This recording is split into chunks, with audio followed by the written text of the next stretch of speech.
이제 87년 그리고 그 노동조합을 몸소 이렇게 겪은 얘기들까지가 좀 된 것 같네요. 네, 조금 쉬죠? 쉬었다가 예, 그 다음 얘기로 또 넘어가도록 하겠습니다. 네, 자, 목소리가 나는 또박또박하니까. 예, 자 87년이 지났습니다. 악몽 같았지만 사실은 행복했던 시절이죠. 노동조합 활동이 있었고요. 그리고 이제 88년으로 넘어가게 되는데 그 직전에 대통령 선거 직전에 이제 석방이 되셨고 새로운 모색이 필요했던 것 같습니다. 어떠셨는지? 87년이 끝나고 나서는 사실은 엄청나게 노동조합을 만들겠다는 그게 많이 올라왔고, 예. 그다음에 이제 우리 노조가 원래 그 연대투쟁으로 어쨌든 굉장히 예, 의미를 상징이죠. 가진 예. 곳이었잖아요. 그래서 그 당시에 인노협 만들기 전이니까 이렇게 그 사무장 모임 뭐 이런 식으로 예. 위원장 모임 이런 모임들이 있었어요, 지역에 예. 노조들에. 저는 사무장이었으니까 사무장 아. 모임을 나갔고, 그 사무장 모임이 근데 사실 약간 활동가들이 다 사무장이었어요, 예. 그때. 그래서 그리고 그게 인노협 준비 모임의 성격을 그렇죠. 갖죠. 그게 나중에 인노협 준비 모임까지 되고, 그러니까 예. 그 사무장 모임이 그 노조들이 모여서 하는 뭐 임투 전진대라든가 온갖 가지를 다 거기서 다 했어요. 다 준비를 해서 다 하는 곳이었고, 거기서 웬만한 걸 결정을 다 하는 이런 곳이었고, 근데 거기도 이제 공시류에서 사람이 파견이 돼서 예. 이제 함께 하고 있었는데, 사실 그분들이 노조를 잘 모르잖아.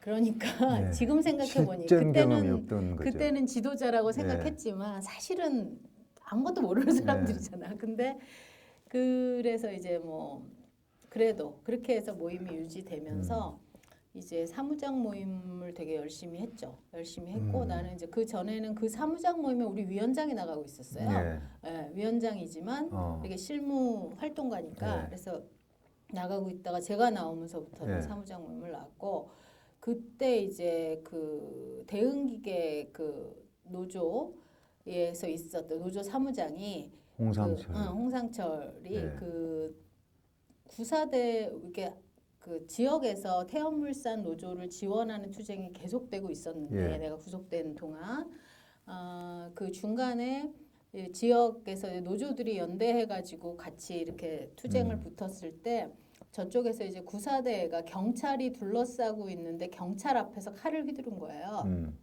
그래서 그 칼에 이제 상처를 입고 이제 옷을 찔렀는데 그 잠바가 있어가지고 크게 다치지 않은 그 사람이 이제 대응 사무장인 거예요. 그래갖고 그 얘기를 들었죠. 되게 미안해서 한번 봐야겠다.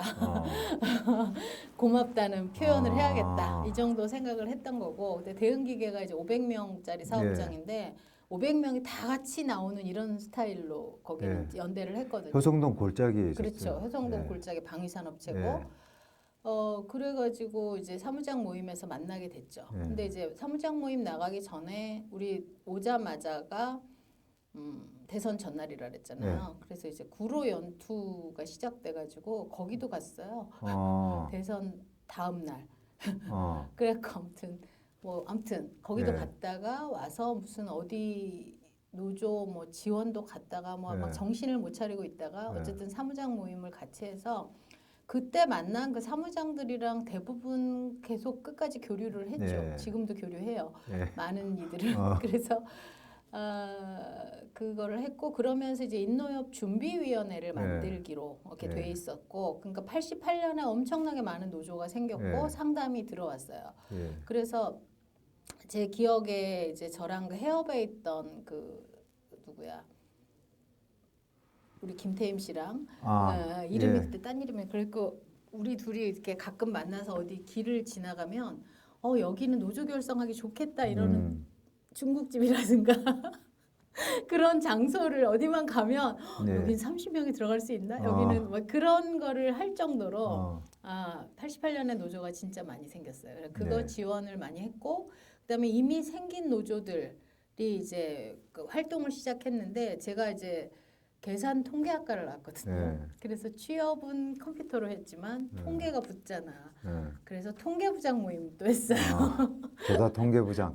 네, 조사 통계부장 모임을 해서 그 당시에는 그 핵심적인 게 뭐 생활비를 조사를 해가지고 임금 인상 요구안 최저생계비 조사 만들고 활동을 했죠. 그게 되게 예. 중요한 재밌는 활동이었어요. 일이긴 했어요. 노동조합에서. 시장 조사하러 다니고. 그렇죠. 그래서 조사 통계부장들이 예. 주로 모아서 그런 거를 했어요. 그래서 그런 거 활동을 좀 하고 이러다가 이제 인노협이 만들어질 무렵인가 준비위 88년. 인노협이 만들어질 예. 때 이제 우리가 태엽물산에서 인노협 그 만들기 전에 그 사무실에서 막 복작복작되면서 그 물론 월급도 없었지만 같이 일한 사람이 3명이나 있는 거예요. 저도 있었고 박인숙도 있었고 그 다음에 그 우리 현윤애라고 만화 그리는 친구가 있었어요.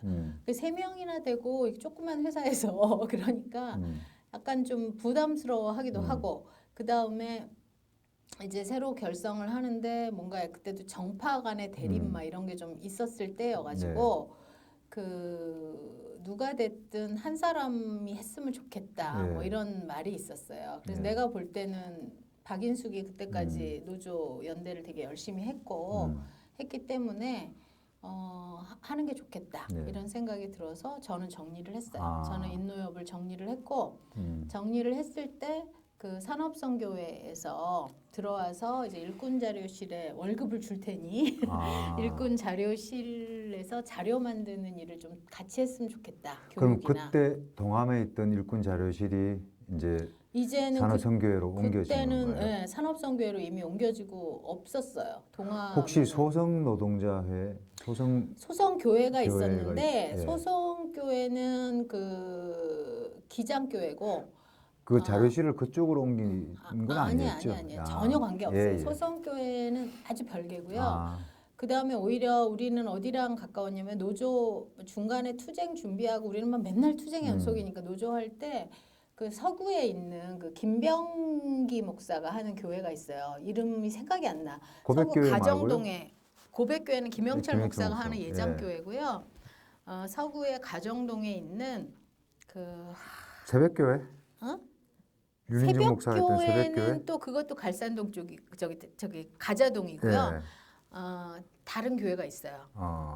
민중교회인가 무슨 좀 되게 좀 아무튼 그런 교회가 있어요. 이름이. 근데 그 교회에서 또 우리 집 앞이라서 거기서 또 뭐 준비하고 했었는데 우리가 이제 깃발 같은 거 실험하느라고 누가 옥상에 올라가서 빨간색 깃발을 흔들어가지고 신고가 들어와서 그 다음에 그 교회를 못 쓰게 되었죠. 그러니까 우리가 근데 그 교회에서 경동이랑 미팅하고 그럴 때도 그 교회에서 했던 것 같아요. 그러니까 뭐 어쨌건 이제 산업선교회로 활동 그러고 나서 무대를 그래서 옮겼나요? 제가 89년 초에 이제 산업선교회로 옮기게 되죠. 직책이 89년에. 있습니까? 예? 자료실 예, 자료실에 자료 만드는 역할, 그다음에 교육이나 자료 이런 역할을 89년이 맞을 것 같아요. 거기서는 실장님이라고 불렀던 것 같은데요. 그때는 이민우 선배가 실장님이셨고 이민우 간사님이 실장이었고 자료 실장이었고 이미 제가 갔을 때는 근데 이민우 선배가 나한테 이제 와서 일을 했으면 좋겠다라고 했고 그 당시에 자료실에 있는 분이 2분이 더 있었는데 나중에 이제 변호사 지금 하고 계시는 그 최영찬 씨 또 이제는 가명이 생각 안 김재흥 씨 가명으로 얘기해도 되죠? 본명으로 해요? 근데 아무튼 그 2분이 이미 있었고 정말 최우수 인력이 2명이 있었고 그다음에 이제 그 이민우 실장님 그냥 실장님이고 그래서 주로 이제 연대 활동이나 이런 거는 이민우 간사님이 했고 그다음에 뭐 무슨 일이 터지면 쫓아가서 해결하는 거는 이민우 간사가 했고 실제로 자료를 만드는 거는 이제 그 2분이랑 저랑 이제 같이 했고 그 2분이 되게 뛰어나게 글도 잘 쓰고 한 분은 철학 에세이 저자 아닙니까? 그러니까 되게 뛰어난 분들이었죠. 그래갖고 그리고 그 최영찬 씨는 원래 공시류에 있던 사람이었고 그래갖고 셋이서 되게 정말 즐겁게 자료를 같이 만들었어요. 자료 만들. 그때도 그 임금 인상은 뭐 왜 해야 하나 뭐 이런 것부터 노조에 도움이 되는 여러 자료를 만들고 뭐 수입 개방 이런 자료도 만들고 이렇게 좀 되게 다양한 자료를 처음에 같이 만들었고 사실 제가 이과라 예. 전형적인 이과라 글을 정말 잘 못 샀거든요. 그러니까 길게 쓰는 걸 못해. 1, 2, 3 이렇게 네. 정리하는 사람인데 그 두 분한테 글 쓰는 걸 많이 배웠어요. 많이 배웠던 것 같고 그리고 나서 이제 그 전까지 노조들을 지원을 할 때 산업선교회 2층에서 주로 예. 이제 노조 교육이 되게 많았어요. 예.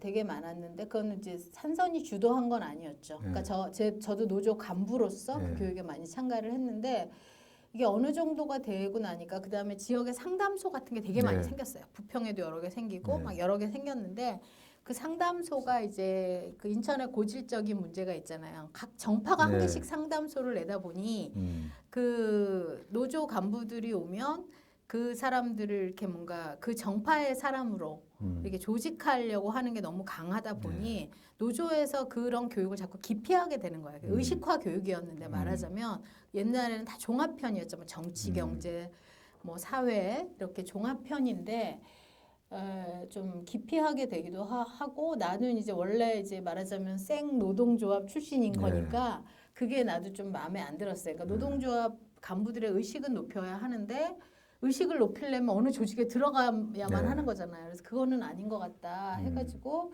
뭔가 의식을 높이고 어느 조직에 안 들어가도 되는 그런 의식화 교육이 필요하다. 이런 게 이제 그분들이랑도 같이 얘기가 돼서 내부에서 얘기가 돼서 그 역사를 제대로 배우도록 하자 해가지고 이제 역사 교실을 준비를 하게 됐어요.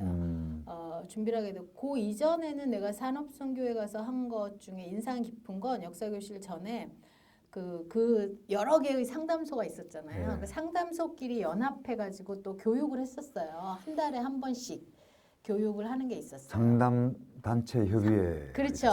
그게 나중에도 이제 유지가 됐는데 상담단체 협의회 이런 거 해갖고 교육을 해서 그것도 이제 말하자면 처음 보는 사람들이 5명이 모여서 준비를 했는데 되게 일사불란하게 되게 준비가 잘 되고 그래서 제 입장에서는 그런 노조가 아니지 그런 상담소나 이런 단체 연대에 대한 자신감, 그 신뢰 이런 게 있었어요. 그러니까 사람들이 자기 주장을 하지 않으며 그 되게 자발적으로 일을 하고 훌륭한 사람들이 모여서 혼자서 할 수 없는 것들을 해내는 거라서 이게 노조에 참 도움이 된다 이런 생각이 있었거든요. 그래서 역사 교실을 만들 때도 그래서 너무 자연스럽게 내부에서 하지 않고 지역에서 훌륭한 사람들을 소개받아서 한다 이런 마음으로 했고 그리고 이제 그 당시 맨 처음 소개받은 사람이 그때 다시 쓰는 한국 현대사를 쓴 박세길 씨를 이제 맨 처음 소개받았고 그 다음에 이제 통일과 역사에 관심 많다는 조성범 씨 뭐 이런 분들을 소개받아서 같이 준비를 했어요. 90년대 초반인가요?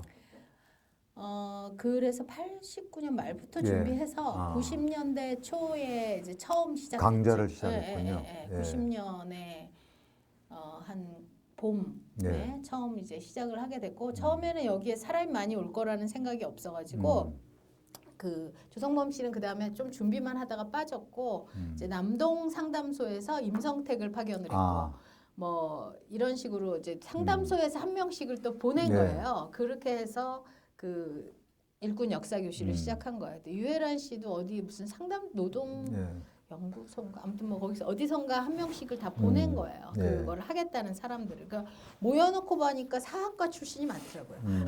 근데 어쨌든 그렇게 해서 시작을 했고 처음에 내가 기억나는 게 우리가 한 20명 정도 올 거라고 생각을 했나? 그래갖고 복사를 내가 이렇게 대충 이렇게 그거를 만들었는데 복사를 20부를. 딱 20분만 했어요. 딱 20분만 해서 나눠줬어요. 그래가지고 그 교사들이 그거를 이제 그 우리 다 교사라 했는데 줄 때 도로 보여주고 도로 잠깐 이런 식으로 해서 했는데도 한 20명 넘게 일기가 왔어요. 일기가 모여서 했고 그 방식이 완전 학교를 그대로 했어요. 그러니까 그 전에 뭐가 있었냐면 노동자 대학이라는 게 있었어요. 있었죠. 그건 근데 우리랑 실제로 노동자 교육을 이렇게 많이 하지는 못했어요. 근데 이제 황재철 해체되죠. 그 의장님이 거기를 다녔었고 그 노동자 대학 했던 친구가 지금 어디 보좌관하고 있잖아요. 그래서 이제 그런 게 있었는데 근데 우리가 그때 깨달은 게 이렇게 뭔가 정형화된 틀을 갖고 있는 게 사람들을 네. 하는데 도움이 되겠다. 이렇게 끝까지 가게 학교처럼. 하는데 예. 그래서 학교 형식을 음. 만들어서 이민우 간사님이 교장, 예. 제가 교감, 그리고 이제 나머지 그 사람들이 교사 이렇게 그래 다 교사라고 불렀어요. 네. 교사라고 불렀고 그 다음에 이제 그 교사들이 담임도 맡았고 조별로 담임을 맡고 그 다음에 그 수업에 못 올 수 있잖아요. 그럼 보충 수업을 했어요. 보충 수업도 하고 그 다음에 역사 기행을 하나 끼고 입학식 졸업식도 정식으로 하고 이렇게 해서 이렇게 딱 그 8주짜리 네. 프로그램을 이렇게 짰죠. 그래서 근현대사 중심으로 해서 그 근현대사 이전 거는 보통 입학식 때 때리고 뭐 이런 식으로 해서 이제 그 8주 정도는 해야 서로를 잘 알 수 있고 생각도 좀 바뀔 수 있다 해서 그걸 시작을 했고 그 다음에 시청각 자료 이래갖고 슬라이드로 다 만들었어요. 일일이 다 슬라이드를 만들어서 그 하나하나 할 때마다 슬라이드 보여주고 강의하고 이런 식으로 하고 모여서 이제 그 대중적인 강의를 해야 됐기 때문에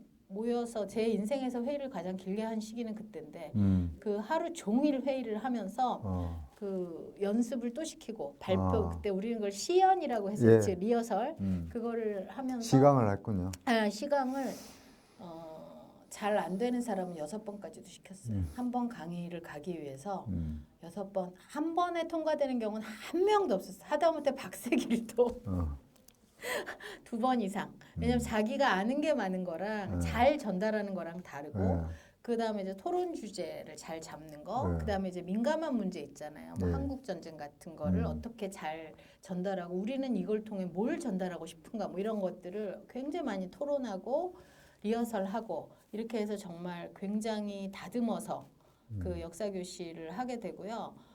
그래서 그 역사 교실은 그 산업선교회에서는 한 12번 12기까지 했고 그 10기까지 했을 때 모여서 10기 기념식을 부평 사동 성당에서 그 지금 몇 동인지 모르겠어요.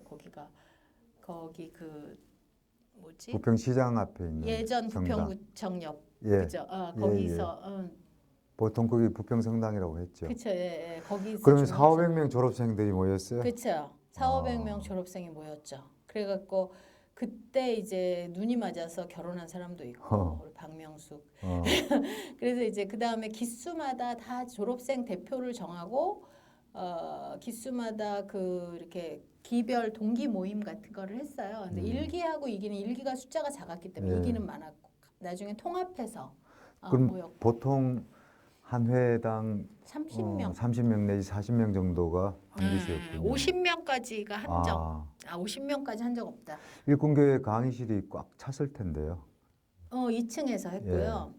그 꽉 차고 그 다음에 이제 분반 토론을 다 하니까 분반을 이제 여기저기 나눠서 분반 토론을 시키고 그 다음에 이제 안 오는 사람 있잖아요. 보충 수업 한다 그랬잖아요. 그래갖고 뭐 며칠 날은 보충 수업 이렇게 해서 오게 해서 보충 수업까지를 하고 그 다음에 선생님이 왜 이렇게 한 명 한 명이랑 다 개인 면담도 하게 하고 이렇게 해서 진짜 학교 같이 그렇게 해서 제가 그래서 정말 지금은 정말 다 까먹었는데 그때는 어디를 나가면 노조 간부 중에 모르는 사람이 그러니까 저 최소한 반은 알 정도로 되게 좀 많았어요. 그래갖고 많았고 그래서 성황리에 했죠.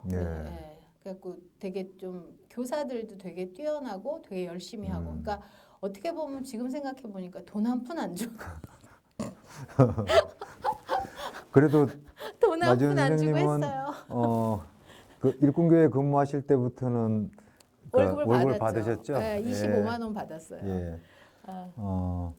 그 실제로 이제 그 일꾼교회 그 산업선교회는 아마 그 시점부터 성격이 많이 이렇게 바뀌기 시작한 것 같습니다. 그러니까 거의 마무리 단계였던 것 같거든요.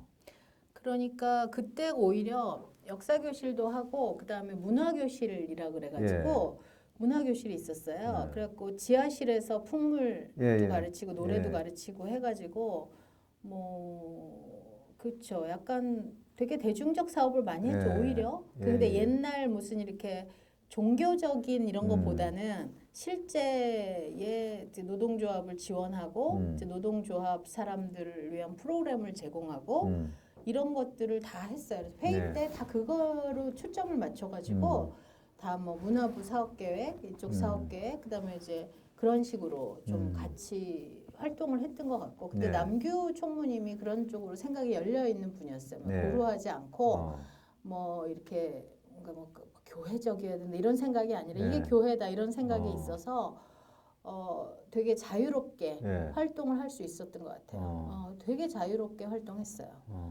그리고 그때도 역시 이제 이민우 실장님은 여기저기 쫓아다니며 예, 이런 거를 하셨고 그리고 그만두신 다음에는 이제 제가 교장을 하게 됐죠. 그 역사 교실이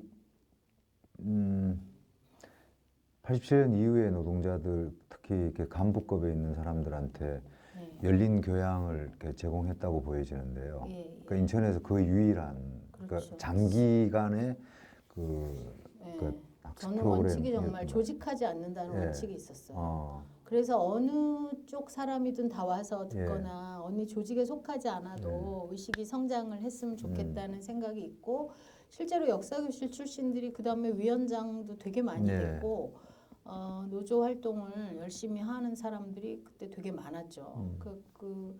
그런 생각이 있다가 이제 문제는 이제 저는 그걸 참 문제라고 그쪽 사람 다르게 보면 다를 수 있는데 나중에 이제 통일에 대한 관심이 많은 사람들이 많아지면서 그다음에 이제 상담소의 시대들이 좀 줄어들면서 이렇게 조직들이 생기게 되잖아요. 그래서 이제 그 조직들이 생기면서 뭔가 통일을 위해서 뭔가 해야 된다 막 이러면서 통일대 백두 이런 거를 이제 만들게 돼요. 그래서 그거를 우리 졸업생들이 되게 많이 참가를 하게 되죠. 왜냐하면 이제 우리 그랬죠. 이제 근현대사라는 교육 자체가 교육을 쭉 하다 보면 이게 한국 전쟁은 무엇이냐 결국 분단을 극복해야 되는 거 아니냐라는 생각을 하면서 통일대 백두 이런 걸 하면서 뭔가 조직원으로 되는 사람들이 좀 많아지게 되고 우리 교사 중에도 이제 상담소가 아닌 이제 사람 친구들이 들어오게 되죠.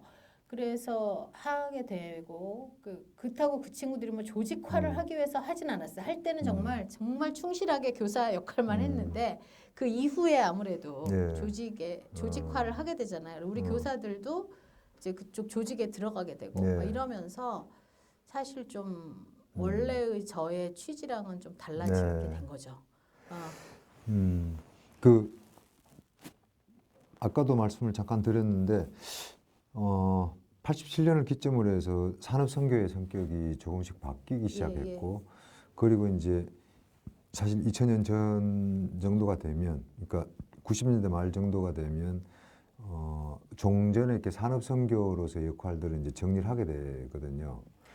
그러면 마지막 단계에 남아 계셨던 그 나진원 선생님께서는 그 이전에 그 산업선교의 역할 그리고 그런 또 전통 속에서 이제 그 이후에 그런 교육 프로그램을 만들어내고 활동을 했는데 사실은 그게 이제 산업선교로서 보자면 그 노동자 지원으로는 그 거의 마지막 단계 프로그램이었던 거죠. 그러니까 그절로 보자면 70년대 그러니까 동일방직과 그리고 이제 80년대 초반 중반에 그 산업선교의 역할이 그 합법이 존재하지 않았던 노동운동 영역에서 그런 부분들을 지원하고 지켰던 부분이었는데, 그러니까 87년 이후에 이제 마무리 과정에서는 훨씬 더 대중적인 방식으로 이제 그렇죠. 지원 활동들을 했단 말입니다. 본인 스스로는 그런 점에 대해서 이제 그 이전의 전통, 뭐 동일방직의 노동투쟁이나 선배들 이런 부분들과도 계속 교류하고 하셨을 거 아니에요. 그렇게 많이 교류하지는 않았던 것 같고요. 네. 산설에 있을 때는 그렇게 많이 교류하지 않았고 오히려 이제 그 조화순 목사님 환갑잔치 준비하면서 유동우 선배님이랑 만나고 선배님들이랑 좀 만나게 되었고 그럼 80년대 말이겠죠? 90년대 90 초? 초저 그때도 그래갖고 예. 그렇게 좀 만났지 그렇게 달리 교류를 하진 않았고 우리 조옥화 선배는 지역에서 또 예. 활동을 어. 그 산업재해 관련한 예. 활동을 하셨기 때문에 예. 만났고 그리고 지선 언니는 그 해협에 계셨고 그 다음에 그 연호회에 계셨잖아요. 제가 그 산선을 하면서 연호회 단체 회원이라 그래가지고 회원을 했거든요. 그렇게 해서 이렇게 좀 만났던 거지. 산선을 계기가 돼서 선배 노동자들과 그렇게 많이 접촉을 하지는 사실은 않았어요. 예, 그렇지는 않았고, 이렇게 생각해요. 그러니까 그 87년 이후에 87년에 우리 소장에는 다 교회가 나와요. 예. 뭐 어디 무슨 날 모의를 한 것도 교회고 두들겨 맞고 모인데도 교회고 다 그렇게 알리바이를 맞췄죠. 예, 알리바이뿐만 아니라 저희는 실제로 교회에서 만났거든요. 그래서 그 교회가 진짜 예. 많이 나와요. 그래서 나중에 이제 나와서 특히 해인교회가 많이 나와서 예. 나와가지고 해인교회 그 목사한테 미안하다고 너무 많이 소장에 등장시켜서 그렇게 얘기를 할 정도로 교회가 많이 나오게 그렇게 그런 공간이 없었고 그게 교회의 역할이었다고 예. 생각이 들어요. 근데 그 이후에 제가 산업선교회에 이제 있으면서 근무하게 되면서는 이미 그런 민중교회의 역할들이 이미 줄어들기 이렇게 시작했죠. 확 줄어들고 네. 이렇게 노조가 자체적으로 뭘 하기 시작을 한 거고 그래서 상담소가 많이 생겼지만 그 상담소들도 나중에는 확 줄어들잖아요. 그러니까 자체적으로 할 수 있거나 아니면 되게 좀 품질이 좋아서 그 노조에게 필요한 영역의 일을 제공하는 것 말고는 이렇게 좀 도태된달까? 그렇게 되는 것 같아요. 그러니까 산업선교에 제가 있던 시기에는 그때 노조에 필요한 일이라고 생각했던 걸 처음엔 자료였고 근데 자료가 이제 그 다음에는 자료라는 거는 중앙에서 한 번 만들면 대부분 유통이 가능하잖아요. 그리고 이제 노조 활동이 어느 정도 정립되는 상황이 되면 자체에서 할 수 있고 이제 그 이전에 만들었던 자료들을 적절하게 활용하기 때문에 하면 가능해졌고 되고 하니까 자료였다가 직접 그 뭐 의식을 하는 교육을 하게 된 거고 그래서 역사교실 다음에 우리가 후속 교육이 필요하다고 하도 요구가 와서 한 게 경제교실, 철학교실 이런 것도 해요. 이런 것도 했는데 그렇게 잘 되지는 않았어요. 근데 그래도 이제 그런 식으로 이렇게 그 필요한 역할을 했던 것 같아요. 그러니까 산업선교회는 때마다 결국 그 당시 노동자 대중에게 필요한 역할을 찾아서 한 거죠. 누가 뭐 이런 걸 해주세요. 뭐 말로는 우리가 요새 뭐든지 할 때 프로그램 할 때 미리 조사를 해서 뭐 욕구도 조사를 하라 그러잖아.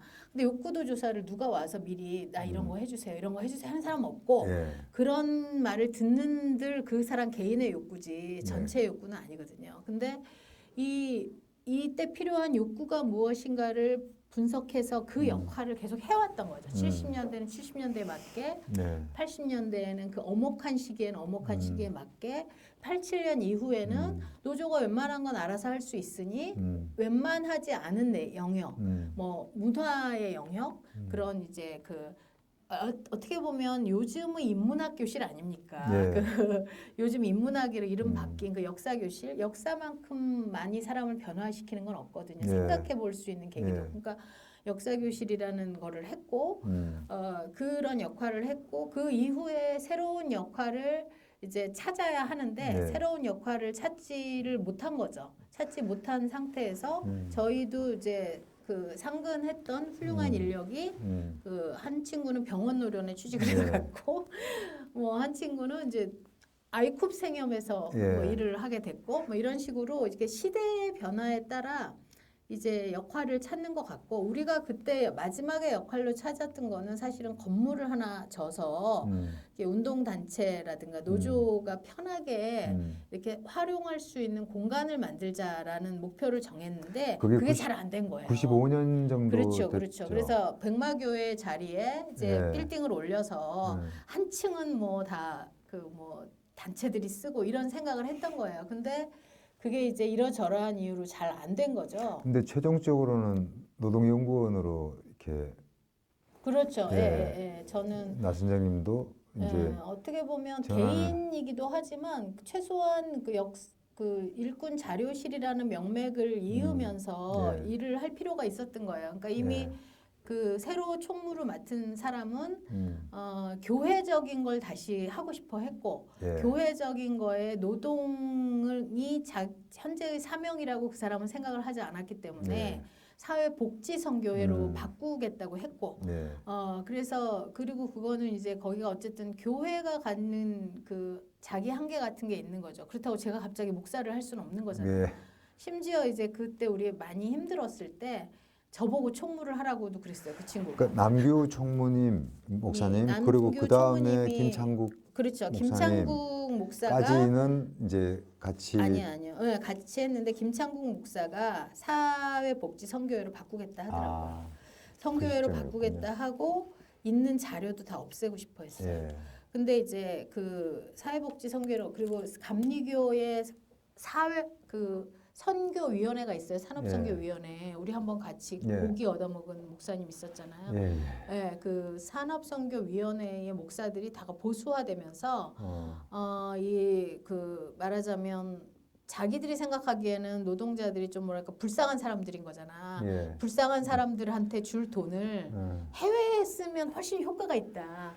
라는 생각을 예. 하면서 그때 뭐 치앙마이에 뭐 한글로 된 교재를 준다는데 뭐 예. 이런 거를 하고 싶어 했고 그게 예. 그 당시에 총무를 맡았던 이제 김창국 목사랑은 이제 생각이 맞아 네. 떨어졌고 이러면서 사회복지 선교회로 바꾸겠다고 했고 네. 노동 관련 사업을 안 하고 싶다고 했어요.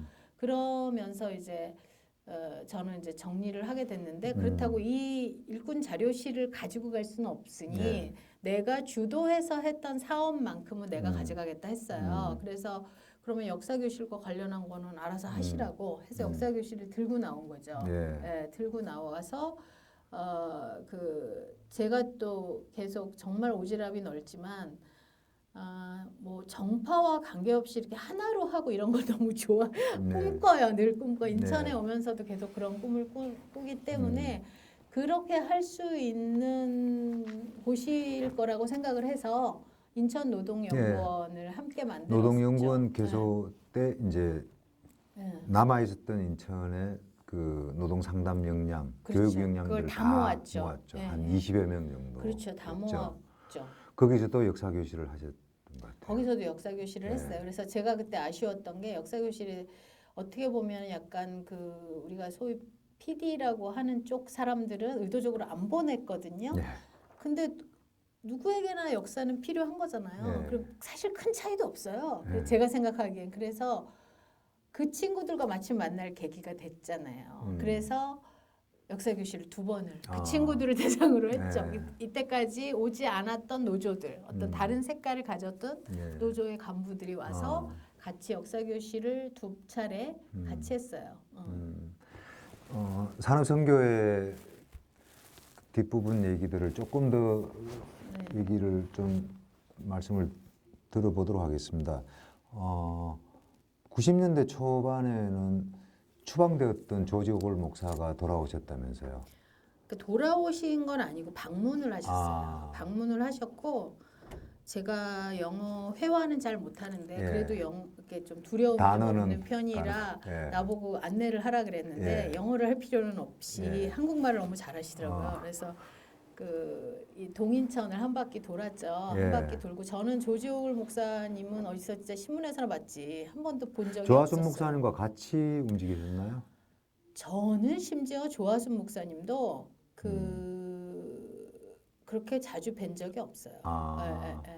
그때 동행도 그러면 한 건 아니었고요. 조하순 목사님 때 달월교회에 계셔가지고 예. 그 동네 보고 싶다고 하셔갖고 저랑 예전에 산선에서 근무하셨다는 나이 많으신 분인데 예. 이름이 뭐라더라. 그때는 이제 예. 이민우 선배님이 없었어요. 예. 이미 이제 사건을 예. 그만두신 다음이었기 때문에 90년 초반이었나요? 92년 아니 정도 됐나요? 한 5년, 아. 4년, 5년 됐을 것 같아요. 예, 4년쯤 됐을 것 같은데 이민우 선배님도 없었고, 네. 그러니까 산선에 대해서 잘 알고 있는 사람도 이미 없는 상태에서 예. 이제 저밖에 없어서 그나마 오래 다녔던 사람이 그래서 제가 혼자 안내를 했죠. 네. 그래갖고 같이 예전에 산선에 계셨던 분이랑 해서 네. 약간 추억 찾기 비슷하게 예. 뭐 여기에 동일방직이 있었는데 어떻게 됐냐, 뭐 여기에 대우중공업을 예. 뭐 무슨 대한 제작소, 기계 제작소, 조정기계 제작소. 그 이름이 한 2번 예. 바뀌었더라고요. 예, 예. 그 기계 얘기도 막 제작소. 하시고 예. 바닷물이 저기였는데 왜 저기는 육지가 됐냐 이런 거 물어보시고 그다음에 그런 옛날 얘기 네. 하시면서 이제 뭐 근황도 좀 물어보시고 그러고 이제 가셨죠. 혹시 부평 쪽으로도 가보셨나요? 아니요. 딱 그 예. 동인천 쪽만 안내해달라고 해서 아, 그 우리 사무실부터 해가지고 하수동 뭐 그 자유공원 그쪽 일대를 예. 이렇게 좀 돌았고 되게 연로하셨기 때문에 많이 돌 수 있는 상태는 아니었어요. 예, 예. 예. 처음에 저한테 얘기할 때도 나 많이 못 걸어 다니는데 그랬더니 괜찮다고 그분이 더 늙어서 괜찮을 것 같고.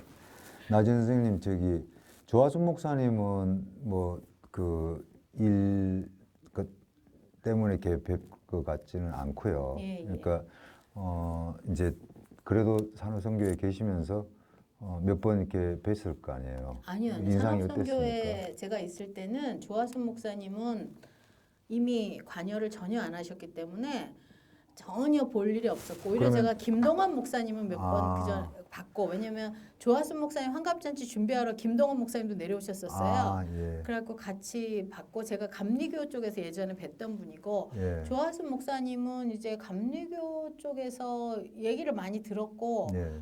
어디서 강의인가 예배 하시는 거를 본 적은 있는데 네. 이렇게 개인적으로 볼 기회는 없었고 예. 근데 이제 그 환갑 이후에 예. 좀 뵙고 그 다음에 오히려 제가 여성 노조를 예. 하기로 하면서 예. 오히려 이제 여성 쪽에서 뵙고 주로 조화순 목사님과 일을 같이 하거나 했던 그 여성 후배들을 예. 오히려 제가 많이 접촉을 한 편이었죠. 동일방직 선배님들 뭐 이런 분들이겠네요. 동일방직 선배님들은 이제 그러니까 최연봉 선배는 저는 전에 그 노동자 복지협의회 하실 때 뵀는데 동일방직인지 솔직히 몰랐어요. 그냥 노동자 선배님이라고 생각했다가 이제 나중에 동일방직이라고 생각했고 또 이총각 선배님은 이제 그 전에 노동연구원 하기 전에 예. 또 뵈었지만 그러니까 이총각 선배님 어느 날 오셔갖고 까나리 액젓을 팔러 오셨어요. 그때가 처음 만난 거고 동일방직 하셨던 분이라는 얘기를 그때 들었고 그러면서 이제 좀 뭐랄까 그 노동자 선배들은 좀 뭐랄까 한 번 만나도 저는 되게 가깝게 느껴져서 예. 제가 좀 스스럼이 없는 예. 그래서 되게 친한 것 같은 느낌을 서로 갖고 있는데 예. 이게 산업선교회 할 때는 막상 그렇게 많이 볼 일은 없었어요. 예, 많이 뵐 일이 없었고 환갑잔치 준비할 때도 제가 하필 그 준비 책임자였는데 그때 맹장이 터져가지고 그 준비 회의를 한 번인가밖에 못 가서 동일방식 분들 많이 못 뵙고 그랬죠. 오히려 유동우 선배를 많이 봤죠. 왜냐면 기동 노동자회를 또 하셨었어요. 유동우 선배가 그래서 기동 노동자회에 제가 좀 관계가 있었으니까 서울에서도 관계가 있었고 그 다음에 그 인천에 와서도 관계가 있었으니까 그때 오히려 많이 뵀죠.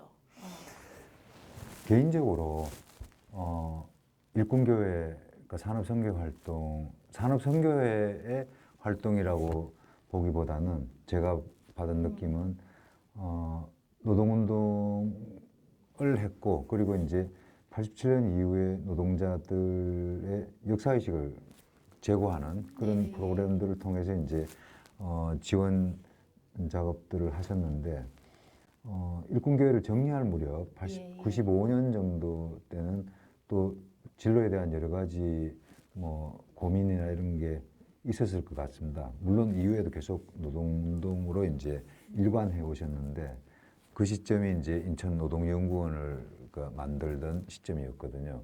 그때 개인적인 고민이랄까 또 그 노동운동의 전망과 관련해서 본인의 역할을 어떻게 생각하셨는지.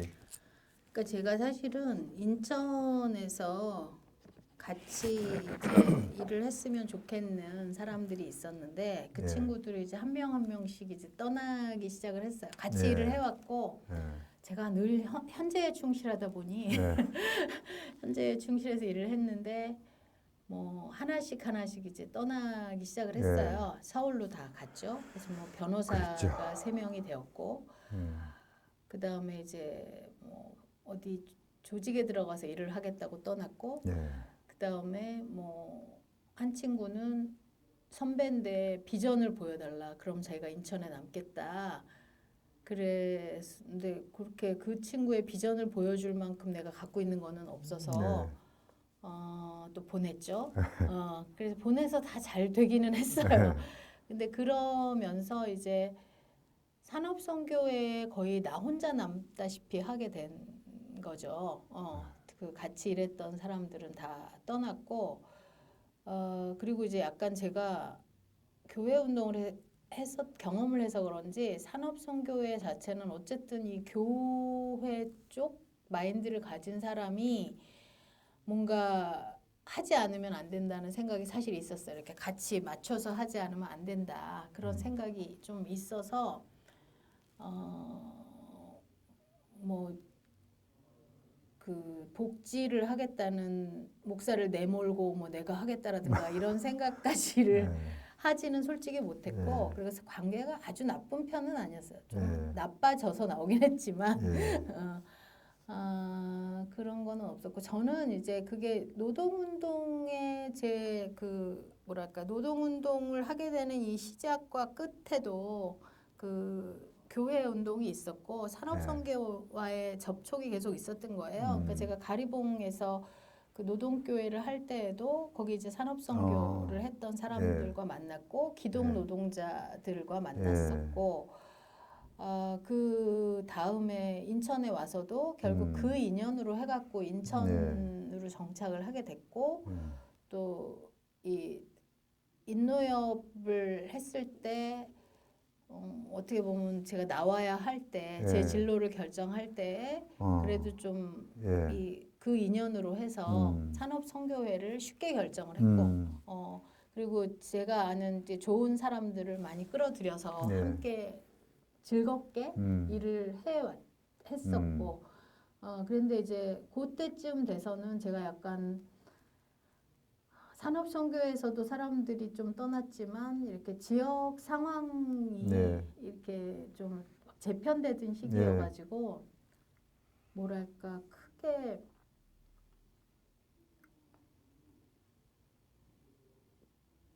꼭 거기 남아야겠다는 생각을 하진 않았던 것 같아요. 그래서 정리를 했고 그래서 오히려 제가 인천노동연구원은 했지만 그 예를 들어서 최상임 선배는 저한테 그 산업선교회 선배기도 하고 또 연호회이기도 하고 해서 그 인연이 조금 더 그렇게 해서 알게 된 사람들의 인연이 소중하지 그 어떤 한 기구 이렇게 생각을 하지는 않았던 것 같아요. 그래서 이제 여성과 노동 이런 부분들 주제 중에는 여성 쪽에 대한 사고도 이렇게 여성은 이제 제가 원래 넓어졌나요? 20대부터 40살이 넘어가면 여성운동을 하리라 노동운동 하러 와서도 그 생각을 했어요. 왜냐하면 제가 현장에 와서 이제 열심히 구속되고 나온 다음에 노조 연대 투쟁을 하는데 그 노동운동에 관심이 있는 여학생들이 모였으니 한번 가서 얘기를 해달라 그래서 가서 이제 이렇게 여러 가지 얘기를 했는데 한 친구가 질문을 하는 거예요. 이미 대공장 중심의 중공업이 대세인데 왜 그 중소기업 여성 그 노동자 있는 곳에 그 활동을 왜 하고 있냐? 세상을 바꾸려면 여학생들만 모인 텐데 세상을 바꾸려면 그때 내가 볼 때 인천에 빼세로다 했을 때부터 그런 사고들이 아마 있었을 것 같아. 서울보다는 중공업이 많고. 근데 저는 그 생각은 별로 못했었거든요. 90년대까지는 여성에 대한 논의는 없었어요. 없었죠. 아예 없었어. 그냥 저도 그 생각도 하지 않았는데 그 88년인데 그것도 제가 이제 그 동국무역 지지 투쟁을 하다가 경찰서에 끌려가서 하룻밤을 거기서 자고 나온 날 이제 저녁에 그 교육을 하러. 친구들을 네. 교육을 하러 가서 이제 막 그런 상태로 갔는데 이제 그 막 정신없이 얘기를 막 하고 했는데 그렇게 질문을 하는 거예요. 여대생이었어요? 예, 그렇죠. 아. 이제 대학생들이 예, 현장을 오고 예. 싶어 하거나 현장에 관심 있는 어. 친구들이 그렇게 물어보는 거예요. 그래서 나는 이제 여성 노동자들이 뭐 힘들고 뭐 이렇게 되게 대충 대답한 것 같아. 막 깊이 생각 안 하고 너무 좀 당황했던 것 같아 내가. 네. 나는 노동운동을 그렇게 생각해 본 적이 없었거든요. 네. 그때까지는 어디가 제일 중요하고 뭐 어디가 더 힘이 있고 그래서 그거를 그 핵심을 잡아야 되고 이런 생각을 안 했던 거예요. 근데 그때부터인가 대기업 노동운동이 중요하다 이게 아마 노조운동에서 시작이 됐어요. 네, 사실은. 맞아요. 근데 그 얘기를 그 친구는 했는데 나는 그게 이제 되게 좀 놀라웠어요. 그 놀라우면서 그래서 막 대충 이렇게 대답을 하고 나서 왜냐면 이제 나는 그전에는 남성 노동자들도 많이 지원해서 공부도 시키고 현장에도 보내고 그랬죠. 많이 그랬거든요. 여자를 지원을 꼭 하지도 않았어요. 네. 그랬던 거라 그때 그게 이제 계속 나한테 계속 되물어보게 하더라고요. 나로 하여금 그 말 자체가 되물어보게 하게 돼서 나는 그러니까 남들이 중요하다고 생각한 남들이 힘 있는 그쪽 일을 하고 싶으냐 아니면 내가 볼 때 필요하다고 생각이 되는 일을 하고 싶으냐라는 질문을 제가 계속 하면서 살은 것 같아요. 이게 시기마다 중요한 시기마다. 그래서 제가 이제 저희 현장에서 뭐 서울대 나온 사람을 노동자가 필요로 하면 있어야지 했던 게 제가 이제 어쨌든 현장을 계속 있게 한 길이었다면 네. 그 이후에 이제 노동운동 구비구비의 선택의 핵심은 나는 잘 나가는 그걸 하고 싶으냐 아니면 이게 필요한 곳에 있고 싶으냐 였던 것 같고 저는 필요하다고 생각한 곳을 계속 선택했다고 여태까지 생각해요. 제 기준에서 필요하다고 생각하는 것.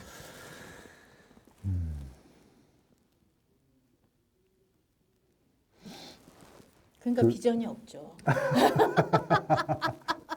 애들을 공부시킬 때 너 저기 추운 데서 일하고 추우면 추운 데서 일하고 더운 데서 일하는 거 할래? 아니면 대기업 가서 펜대 굴리면서 남들 위에 갈래?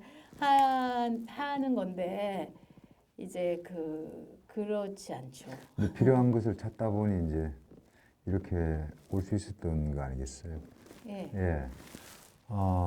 노동연구원 이후에 간단히 제가 정리를 해보면 나지연 선생님은 이제 여성운동 그리고 여성 노동자 운동으로 다시 복귀를 하셨고 그래서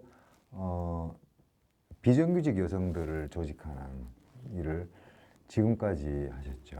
그러니까 사실 그 후반부 10년이 넘는 세월 동안에 인천에서 여성노동자회 그리고 그 인천의 여성노조 그리고 이제 전국에 아마 이게 이제 마지막일 것 같은데요. 그러니까 전국 여성노동자회 여성노동조합의 위원장으로 지금까지 이제 일을 하고 계십니다. 노조 위원장으로서는 그러니까 이제 더 올라갈 데가 없는 거죠. 그렇죠. 노조에서는 이제 최고인데 장기 집권했죠.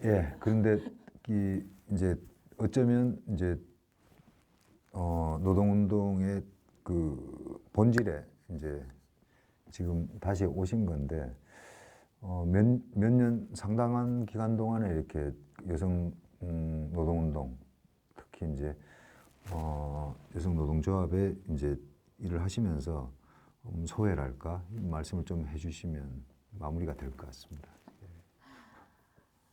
예, 저는 제가 처음에 여성 노조 시작할 때 그 기억 안 나시겠는데 남자 후배들한테 남자도 비정규직 있는데 왜 여자만 비정규직 조직하냐고. 저하고 그런 얘기 많이 했죠. 그런 얘기도 들었고. 예. 또 이제 막상 이제 진행하고 나서는 뭐 왜 뭐 그러니까 더 큰 뭐 민주노총이라든가 그늘에 안 예. 들어가나 이런 예. 지적도 많이 받았고 반대로 또 거기 일하면서는 제가 주로 남자들이랑 일하다가 왔기 때문에 남자 같다 이런 얘기를 너무 많이 들었었어요. 막 섬세함이 부족하고. 근데 이제 그런 여러 가지 그 질문과 그런 것들이 저한테는 계속 제가 그 대답을 찾고 계속 이렇게 곱씹으면서 다음 단계로 저를 변화시키는 이런 과정이었다는 생각이 들고, 전국 여성 노조라는 거는 가장 힘들고 가장 필요하다고 해서 시작을 한 거고, 그게 이렇게 길어질 줄은 몰랐어요. 제가 그렇게 되게 착한 사람이 아니기 때문에 조금 더 쉬운 일로 가고 싶었지만 이렇게 계속하고 있는데, 계속해 왔지만 중간에 이제 저를 버티게 했던 거는 그곳에서 또 만났던 그 현장의 사람들의 변화, 사람들의 변화. 그러니까 되게 두려움에 떨며 초라했던 여성 노동자가 되게 당당해지고 멋있어지는 모습을 되게 오랜 세월 동안 계속 목격해 가는 거. 그 다음에 또 배신을 하다가도 다시 이렇게 돌아오는, 그리고 이렇게 좀 어떻게 보면은 이 노동조합 세계에서도 그렇게 크지도 않고 이제 여성들이 모여 있는 불리한 곳인데 되게 애정을 가지고 가꾸고 있는 이런 조합원들이 저를 이제 계속 일을 하게 하고, 이 조직에서 내가 해야 되는 필요한 역할은 뭐고 뭘 더 해야 되나라는 거를 하게 만드는 것 같아요. 그래서 늘 좋은 사람들이 있어서 제가 그때 이렇게 결심하고 하는 걸 쉽게 했고, 뭐 비전이 뭐냐라고 물어보는 거는 사실 전부 남자들이 물어봤거든요. 저한테. 근데 선배 비전이 없어요라고 물어본 것도 남자들이 주로 물어봤는데, 지금도 이제 저도 그래서 늘 고민해요. 그러면 우리 그 여성 노조의 비전, 왜냐하면 거기도 수많은 후배들이 있으니까 어떤 비전을 가지고 갈 것인가 라는 고민을 늘 하고, 저 혼자 답을 내올 수는 없고, 근데 답을 좀 내오도록 다 같이 좀 자존감 그러니까 어디서 좀 우리가 그렇잖아요. 우리가 돈은 없지만 우리가 폼이 없고 가오가 없는 거 아니잖아. 그래서 그런 좀 멋있는 사람들로 우리 그 조합이 좀 됐으면 좋겠고, 조합원들이 또 여성 노동자들도 어디서 맨날 우리가 이래서 힘들어요 저래서 힘들어요 뿐 아니라, 우리가 이렇게 해서 당당하니까 우리가 이런 것도 할 수 있어요 저런 것도 할 수 있어요라는 모습이 되었으면 좋겠고, 저도 늘 그거를 찾고 있는 그냥 계속 진행형인 어떤 사람이다. 그냥 이렇게 얘기를 하고 싶어요. 저 중원부원 70년대 동일방직은 노조를 제대로 하지도 못하고 깨졌고, 80년대는 노조를 만들어서 조금 하다가 망한 데들이 많죠. 근데 90년대 이후에, 그리고 이제 지금 뭐 여성 노동운동, 그리고 이제 여성 노조도 커가고 있지 않습니까? 그리고 여성들의 지위나 노조의 운영은 이제 안정적으로 이렇게 가는 거고, 더 많이 조직할 수 있도록 하는 게 일이겠죠. 조금씩 좋아지고 있는 과정이라고 저는 생각합니다. 오늘 귀한 시간을 많이 내주셔서 감사드리고요. 여성 노조 운동에 대해서 또 다음에 한번 얘기할 기회를 갖도록 하고, 오늘은 이 정도에서 마무리하도록 하겠습니다. 수고하셨습니다. 수고 많으셨습니다.